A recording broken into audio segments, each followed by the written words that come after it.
Hey everyone, today I'm going to be showing you how to make a duo-toned or a two-colored square knot bracelet. And this time it's going to be with a new string. It's called braiding cords. I don't know what it's called. It's kind of like a hemp material, but I got this at Walmart and it just looks like this. And it comes with these colors, like nude tones and like a light pink and a yellow and a green. I'm going to show you what the bracelets look like. And they just look like these. You can see that. And I'm going to show you how to do this, so keep watching. So I'm going to take my first color, which will be this blue one right here. I'm going to unravel that really quick. You're going to take the string and hold it this end, and then you're just going to wrap it around your wrist about 4 or 5 times loosely. And then I'm just going to bring it over and join it back. And that is about good for mine. Even on the 4th go around, it fits my wrist pretty well. And then you are going to take 2 pieces of those, or of the first color. Then I'm going to take this pink color, and see how I already have my pieces. I am just going to open this up wherever I can find. There it is. And you're just going to match them up, and then you're going to do 2 pieces of those as well. So just, oops, I hit the camera. Just unravel. Oh. And then there's this little tie that's kind of in the way, so I'm gonna have to cut that off and start from here now. Okay, take 2. I am going to match them up and unravel it until I get it to match my ends. And you'll notice that these strings will be very long, but this bracelet is really fast to make, and it's actually very easy once you really know what you're doing. I've probably made about 15 of these, not kidding at all. And once you have your strings pretty matched up at the top, you're gonna make a pretty good sized tail.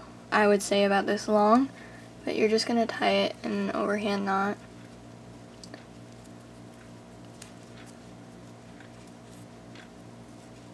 And you wanna get it pretty far. I guess I really don't know.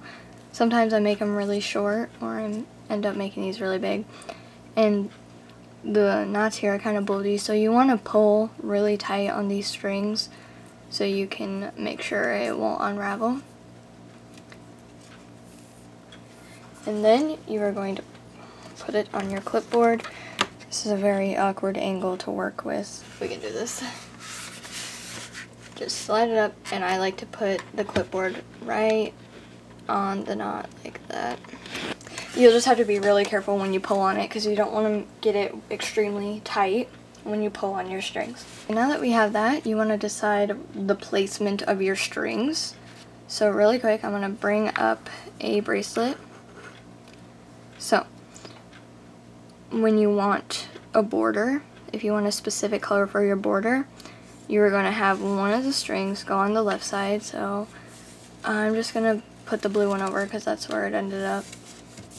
And then for your middle, that is going to be on the right side. And it also depends on actually what you loop first. Like, what I mean by this is, if I want to get that border pink, I'm going to start on the left side with this strand. But if I want my border to be pink, I'm going to start with this string. But I think this is a left-handed thing. I'm start with the left. And then you're going to take these 2 and you're going to tape them down. You actually don't need duct tape for it. I just didn't have any Scotch tape at the time. And then I just ended up carrying this with me because I like using this tape. Tape them down as far down the clipboard as possible, because this will make it a little bit easier. So the rest is extremely easy. It's very fast. But first, what I'm going to do is I'm going to take my left strand, like a 4 knot, I'm going to make a 4. And then I'm going to take my right strand, put it over that string. And this loop right here, you pull this up really quick, you are just kind of going to thread it through under these strings. And you can lift them up too. That's why I put them really far down so you can still lift them. And you're going to go through this hoop, pull it, and pull it relatively tight, but not too tight since it is only the first loop. You're going to go to the right side, make a P, take the left strand, and pull it over the blue, thread it through these two, and pull it through here. Visual learners would like this because I'm not very good at explaining. And then you just pull it. You have this color, and say you're not satisfied with your brown being in the middle, you could just flip it over, and it might be a little bit more bulgy and a little more noticeable that this isn't the right side, but you can just flip around and it'll be like that. So say you lost track of which side you were threading on and you don't know which one. So if you look at this bracelet, you can see that this is your border string, and you're pretty much always looping with the one that isn't the border.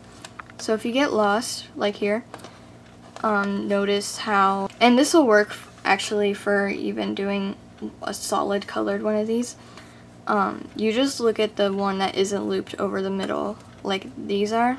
You know what I'm saying? I guess you can't answer me, but I hope you know what I'm talking about. You notice that this one is not over anything, so you're gonna loop the right side because you need to get this one over the blue. So this is like your ending result, and I like to make up really cool patterns, like use the nude versions and use like a nude on the inside and a color on the outside, and it kind of gives it a really cool look. Like, it reminds me of summer, and I would bring them out, but I don't know where they are at the moment. But yeah, thank you for watching, and I hope you enjoyed the tutorial, and I hope this made sense too, because I was kind of all over the place. But yeah, thank you for watching.